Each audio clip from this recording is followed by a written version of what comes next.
تیرے کہنے پہ پی ٹی آئی کو ووٹ دیا. چنگی تبدیلی ہے بھائی. ساری چیزیں مہنگی ہو جائیں گی تو انسان کیا خریدے گا, کیا بیچے گا؟ پھر چل میں تجھے ایک کہانی سناتا ہوں, سن لے, تجھے اچھی لگے گی.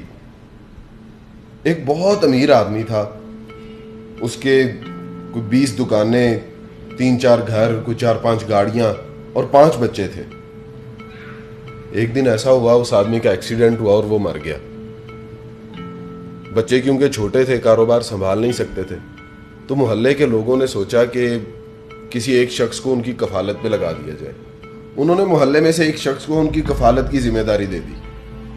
کچھ دن گزرے تو اس شخص نے سوچا کہ ان بچوں کی جائیداد سے کچھ پیسے کمائے جائیں.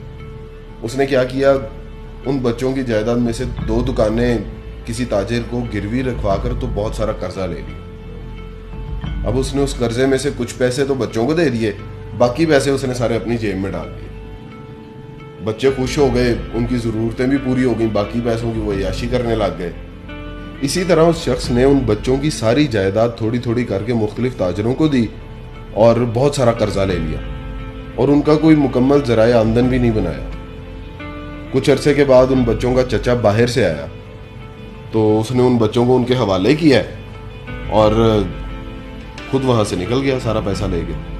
جب چچا نے سارا نظام سنبھالا تو پتا چلا کہ ساری جائیداد تو گروی رکھ دی گئی ہے, تو ذریعہ معاش کوئی تھا نہیں.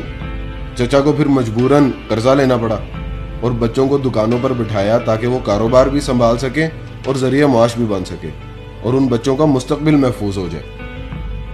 اب خود سوچو کہ جب بچوں کے وہ فضول اخراجات بند ہو گئے, ان کو وہ جس طرح سے پیسے آ رہے تھے وہ بھی نہ ملے, تو ان بچوں نے اپنے چچا کو کیا کہا ہوگا؟ تو بچے تو کہیں گے تیرا بیڑا گرک ہو, تیرا کھانا خراب ہو, تم نے تو ہم سے سب کچھ چھین لیا. وہ تو اسے گالیاں دیں گے. یہی عمران خان کے ساتھ ہو رہا ہے. دیکھو, چیزوں کی قیمتیں ضرور بڑھ رہی ہیں, حالات بھی بہت مشکل ہو رہے ہیں, لیکن کسی کو برا بھلا کہنے سے اور گالیاں دینے سے حقیقت بدل نہیں سکتی. اور حقیقت یہی ہے کہ یہ حالات پچھلی حکومتوں کی وجہ سے ہی پیدا ہوئے ہیں.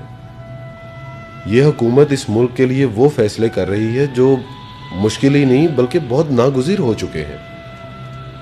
یاد رکھنا, یہ ملک ہمارا گھر ہے اور اپنے گھر کو بچانے کے لیے اور سنبھالنے کے لیے اپنوں کو ہی قربانیاں دینی پڑتی ہیں, اکٹھے ہو کر چلنا پڑتا ہے. اور اگر ہم سب ساتھ مل کر چلیں گے تو انشاءاللہ ضرور بدلے گا پاکستان.